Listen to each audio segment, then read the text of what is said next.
ondas electromagnéticas son algo que están totalmente presente en el espacio y en nuestro día a día. Sin ir más allá, el cómo funciona nuestro móvil, cómo calentamos nuestra comida con un aparato que tenemos en casa que es el microondas, que sin mucha complejidad las microondas son simplemente un tipo de onda electromagnética. O el cómo encendemos nuestro televisor con un control remoto.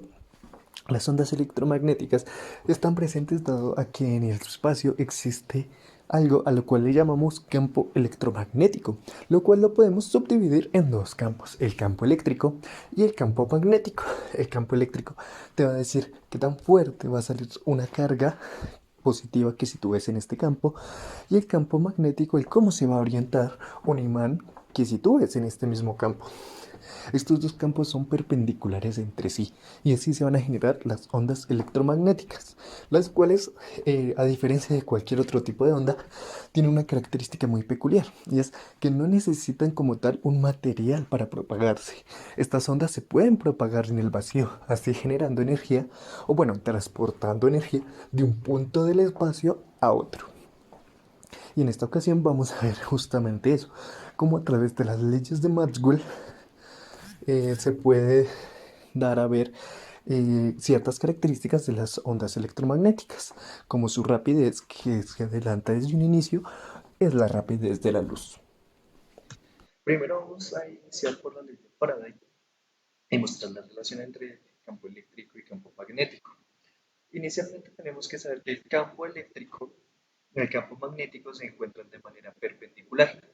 La ley de Faraday nos dice que fue un campo eléctrico encerrado en un perímetro o un área es igual a la tasa de cambio del flujo magnético que va variando en el tiempo.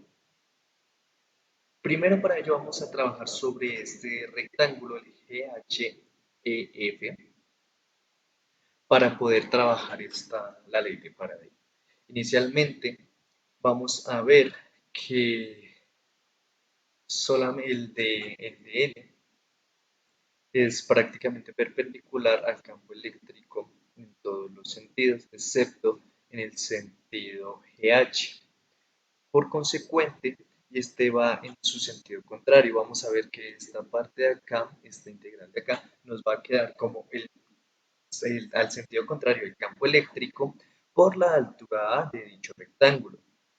Por otro lado, la variación del flujo magnético que va variando con el tiempo no es nada más que el campo magnético que va a estar en ese instante por la altura que tiene que recorrer, que esta es esta altura A, y la distancia que va a recorrerlo, que es esta distancia C.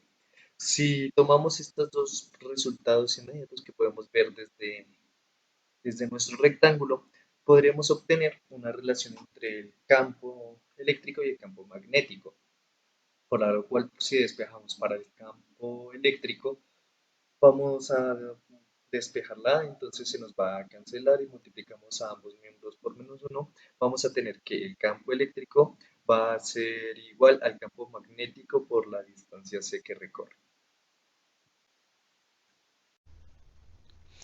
Ondas electromagnéticas en el vacío aplicando la ley de Ampère.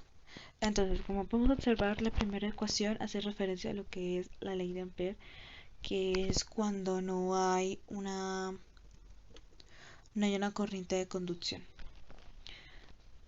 Listo, entonces, para verificar si la onda es congruente con la ley de Ampère, primero ubicamos nuestro rectángulo, el rectángulo que tenemos aquí a mano izquierda,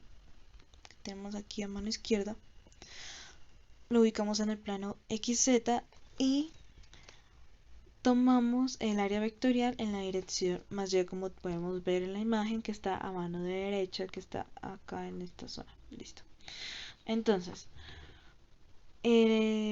siguiendo la regla de la mano derecha, integramos el campo magnético por dl en sentido anterior alrededor del rectángulo el rectángulo que podemos observar aquí a mano derecha, que es como una vista superior del plano.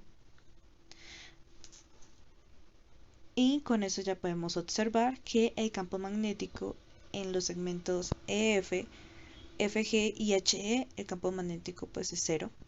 El primer segmento por la dirección y los otros dos segmentos por ser perpendiculares a por ser perpendiculares como tal al campo magnético. Listo, ya con eso nos quedaría nos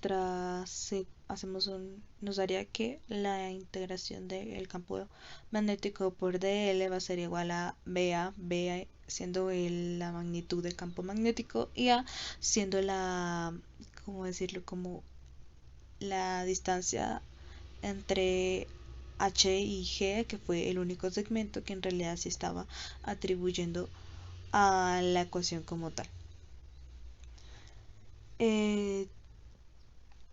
Ya con esto, ahora la ecuación de la ley de Ampère en el lado izquierdo es diferente de cero y por lo tanto el lado derecho también lo es. Entonces, de esta manera, el campo eléctrico debe tener una componente Y perpendicular al campo magnético para que el flujo eléctrico a través del rectángulo y pues la derivada con respecto al tiempo va a ser diferentes a cero.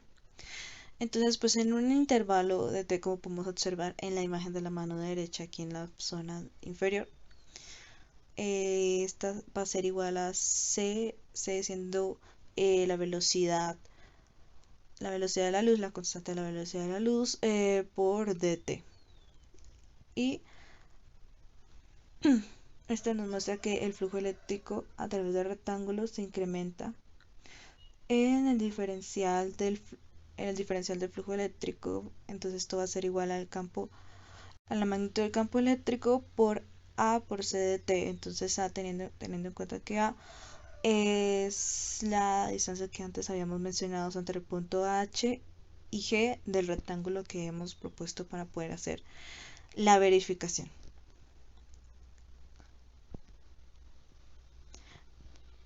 Ya con esto, entonces, el resultado nos daría que el diferencial del flujo eléctrico con respecto al tiempo va a ser igual a E por A por C. Y ya teniendo esa ecuación que tenemos acá y la segunda ecuación que era la integral de campo magnético por dl que era igual a BA, vamos a hacer un reemplace en la primera integral que es la de la ley de Ampère. Entonces reemplazamos lo que es la integración del campo magnético por dl y reemplazamos lo que es el diferencial de flujo eléctrico con respecto al tiempo, dándonos como resultado BA igual a epsilon sub 0 mu sub 0 E por A por C. Perdón, el campo eléctrico por A por la velocidad de la luz. Y como sabemos, como A está en ambos lados, tanto en el derecho como en el izquierdo, pues se puede cancelar, dándonos como resultado que la magnitud del campo magnético va a ser igual a epsilon sub 0 mu sub 0 por la velocidad de la luz por el campo eléctrico.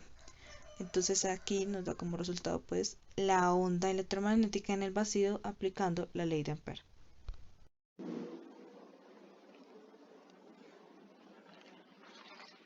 Para hallar la rapidez de las ondas electromagnéticas en el vacío es necesario usar las ecuaciones explicadas anteriormente, es decir, la primera que corresponde a la onda electromagnética en el vacío por la ley de Faraday y la segunda por la ley de Ampère. Si en la primera el campo magnético lo sustituimos por la segunda ecuación, obtenemos una tercera ecuación que al ser despejada nos dará la ecuación de la rapidez de la onda electromagnética en el vacío, pero vamos paso a paso en dicho despeje. Primero se iguala a C, que corresponde a la incógnita en cuestión, lo cual nos daría como resultado que es igual a campo magnético sobre permeabilidad por C por campo magnético. Es decir, se puede simplificar el campo magnético. Si intercambiamos C por permeabilidad por permeabilidad, nos da una ecuación que satisface la ley de Ampère y la ley de Faraday. Siguiendo con el despeje, multiplicamos la C, lo que nos daría C al cuadrado. Para simplificar, se realiza la raíz a ambos lados de la ecuación y da como resultado la ecuación de la rapidez de la onda electromagnética en el vacío. Como la permitividad y la permeabilidad están definidas en el vacío, se puede hallar la rapidez de las ondas electromagnéticas en el vacío, cuyo valor sería 299,792,458 metros sobre segundo, aproximadamente 3 por 10 a la 8 metros sobre segundo. Pues voy a proceder a resolver un ejemplo de un ejercicio de aplicación de las ecuaciones vistas en clase. El ejercicio dice, el campo eléctrico de una onda electromagnética que se propaga por el vacío está dada por E de X y T es igual a 800 coseno de 10 a la 8 pi por T menos 1,25x. Entonces lo que se nos pide es calcular el campo magnético, la frecuencia y la longitud de onda, la ecuación del campo magnético. Bueno, lo primero es identificar las constantes que están presentes en una ecuación de onda. Omega, en este caso, vendría a ser 10 a la 8 pi.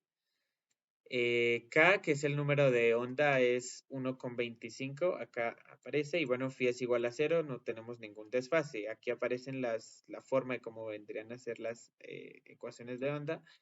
Pues en este caso no tenemos ningún phi, pues se obvia. Vamos a proceder a resolver, a encontrar el B del campo magnético con las siguientes ecuaciones. Lo que se hizo fue despejar el valor de mu sub 0 para utilizarlo en esta ecuación y así calcular el valor de B. Por lo que tenemos lo siguiente. 3 por 10 a la 8, la cual es la velocidad de la luz en el vacío y es la velocidad de propagación de las ondas electromagnéticas. Pues recordemos que se propagan por el vacío. Es igual a 1 sobre la raíz de el valor de epsilon sub 0 y de mu sub 0. Acá ya pues es una constante ya definida, 8,85 por 10 a la menos 12. Se procede a pasar esta raíz ya aplicada a multiplicar a este valor. Da como resultado 892,4684. Este es el inverso de la raíz de mu sub 0. Para hallar mu sub 0, pues se despeja de esta forma, se encuentra este valor. Mu sub 0 vendría a ser igual a el cuadrado del valor de esta fracción, que es este de acá, lo cual da un resultado final de 1,255 por 10 a la menos 6. Ahora vamos a utilizar mu sub 0 para despejar B, para encontrar el valor de B y ponerlo en su respectiva ecuación función de onda. Por lo que se tiene que B, pues es igual a, este es el valor de epsilon sub 0, el valor de mu sub 0 que acabamos de hallar, el valor de la velocidad de la luz, 3 por 10 a la 8, que también se encuentra en en esta ecuación, y el valor de E vendrá a ser que nos lo proporciona el ejercicio, que da 800. Entonces, realizando las multiplicaciones, da como resultado que B vendría a ser igual a 2,665 por 10 a la menos 6. Por lo que pues la función de onda nos quedaría de esta forma, 2,665 por 10 a la menos 6, coseno de 10 a la 8 pi t, que sería omega esto, menos 1,25 que sería kx. Estos valores pues no cambian. Luego, para hallar la frecuencia y la longitud de onda, se utilizan estas fórmulas pequeñas. Omega es igual a 2pi por la frecuencia y K, el número de onda, es igual a 2pi sobre la longitud de onda lambda. Para hallar la frecuencia, pues no es sino despejar de esta fórmula, dando como resultado que la frecuencia es omega sobre 2 por pi. Realizando las simplificaciones y las operaciones, nos da que la frecuencia da 50 por 10 a la 6 hercios o 50 megahercios. Luego, para resolverla y encontrar el valor de la longitud de onda, pues se hace lo mismo, pero con esta fórmula se despeja, lo cual lambda vendría a ser igual a 2pi sobre 1,25, que es el número de onda, y eso nos da como resultado 5,0265 metros. Y pues eso sería todo. La verdad, se pudo haber resuelto el campo magnético con la segunda ecuación, con esta, pero para darle aplicación a las otras dos, pues preferí dejarlo por ese lado. Es un poco más difícil y un poco más largo, pero en esta vida no hay nada difícil, nada fácil que valga la pena. Entonces, pues este sería el resultado del ejercicio. Son muy sencillitos, entonces no es más. Muchas gracias.